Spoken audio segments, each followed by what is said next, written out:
Hello guys, welcome back to YouTube channel. ఈ రోజు మనం పొన్నూరులో ఉన్న ఆంజనేయ స్వామి టెంపుల్ గురించి తెలుసుకుందాం. ఇది గుంటూరు నుంచి 32 కిలోమీటర్స్ డిస్టెన్స్ లో ఉంది. ఈ గుడి 1969లో జగన్నాథ స్వామి నిర్మించారు.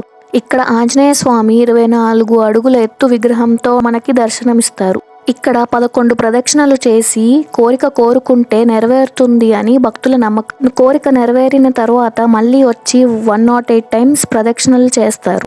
హనుమంతుడు సీతమ్మ జాడ కోసం లంకకు వెళ్లి సీతమ్మ జాడను కనుక్కున్న తరువాత రావణాసురుడు హనుమంతుడిని బంధిస్తాడు. అక్కడ నుంచి విడిపించుకొని లంకను కాల్చి హనుమంతుడు తిరిగి రామయ్య దగ్గరికి వచ్చి సీతమ్మ జాడను వివరిస్తాడు. అప్పుడు రాముడు హనుమంతుడి మెడలో తమలపాకుల మాల వేస్తాడు.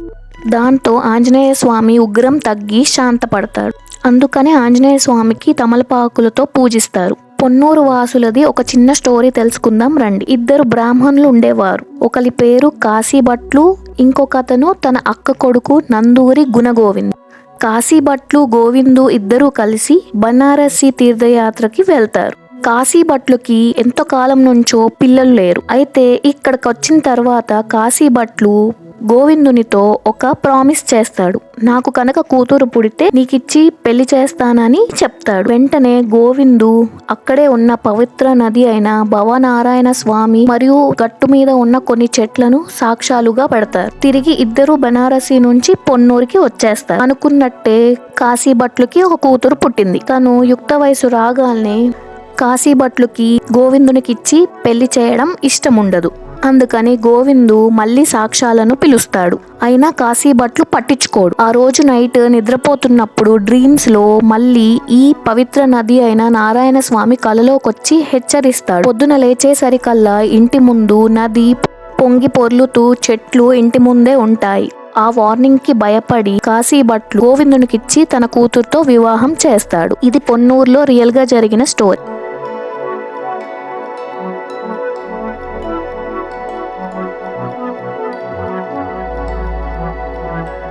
ఇప్పుడు మనం చూస్తున్న టెంపుల్ సహస్రలింగేశ్వర స్వామి టెంపుల్.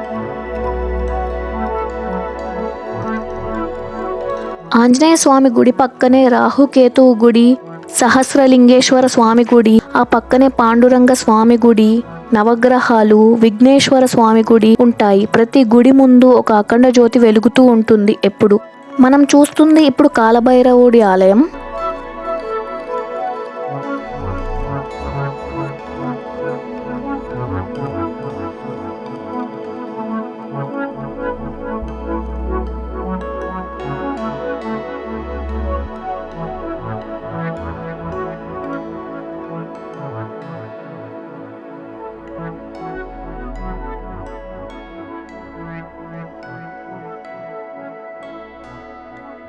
ఈ ఆలయంలో విష్ణుమూర్తి దశావతారాల్లో శ్రీదేవి భూదేవి సహితుడై దర్శనమిస్తాడు.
ఆలయం వచ్చేసి గరుడ ఆలయం. ఇక్కడ విగ్రహం 29 అడుగుల ఎత్తుతో ఉంటుంది. ఇది దర్శించుకున్న వారికి కాలసర్ప దోషాలు పోతాయి అని భక్తుల నమ్మకం. ఇదే గైస్ మొత్తం టెంపుల్ టూర్.